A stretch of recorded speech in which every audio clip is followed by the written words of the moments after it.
Well, you're looking at British Columbia's top firefighting priority right now, an aggressive wildfire that's burning between Kamloops and Vernon.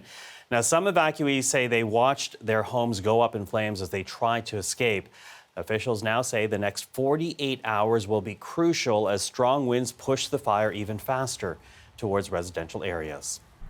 Well, for more, let's get to Laura McQuillan, who's on the story for us today. So, Laura, walk us through the latest right now. Yeah, Michael, this is the White Rock Lake fire, and locals in the area told us that they have been watching this for weeks now, but they were still surprised at how fast it moved just yesterday. Jumping a highway, these new evacuation orders issued last night for more than 700 properties, and that's on top of hundreds already evacuated, thousands of others already on standby as well, some 5,000 on standby.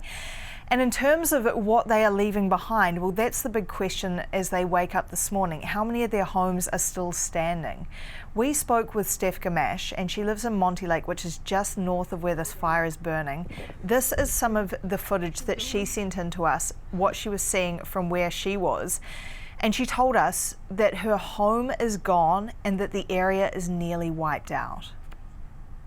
My place was on fire when I left, including every other house along the stretch. It's completely gone. It's tearing off up the Paxton on the other side of the highway now. The cattle are still up on that mountain. The ranchers didn't even have time to get them out.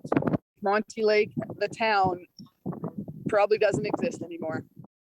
Just horrifying for people who had to get out in such a rush yesterday, and she's one of several locals who told us they know that houses have been destroyed. We're still waiting to get that confirmation from officials who have been quite tight-lipped at this point in time, but Steph Gamache also telling us that she has been keeping an eye on this fire since mid-July when it began. Locals have put plans in place. They didn't think they'd have to use them in such a rush yesterday though, Michael. Now, at the same time, though, Laura, we continue to hear stories of people who are refusing to leave the area. So talk to us about that. That's right. And fire officials are really unhappy about this. They say that crews have had to divert their energy from fighting fires to trying to get people out. And that was the situation last night. We heard from a witness as well who told us how he drove into the area to help a friend try and get some of his possessions out. Saw people trying to save their homes. They were telling them they needed to leave, but these people were sticking around, though it's not clear whether they would be leaving shortly or trying to stick around for the long haul. But they are facing a huge danger in the area, and we had that message reiterated when we spoke with a wildfire information officer last night. I would just like to remind everyone that there is an evacuation order put in place in this general area, and that has been put in place for the safety of residents as well as for our crews that are out working.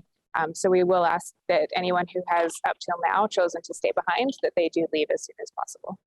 But another issue that people are facing is huge congestion trying to get out as well. We're hearing that there are a lot of vehicles on the road, so the message from fire officers as well is just keep moving, get out, get to somewhere safe. But as for where people should go, well, the message is that people should stay with family and friends and not go to campsites, for instance. Rather, they should go to campsites. They should not go to hotels or motels because there's such limited room available. Now, that means a tough situation for those evacuees, a tough situation for the firefighters as well. And Michael, you mentioned the next 24 to 48 hours will be critical. So we'll be keeping on top of this for you with any updates.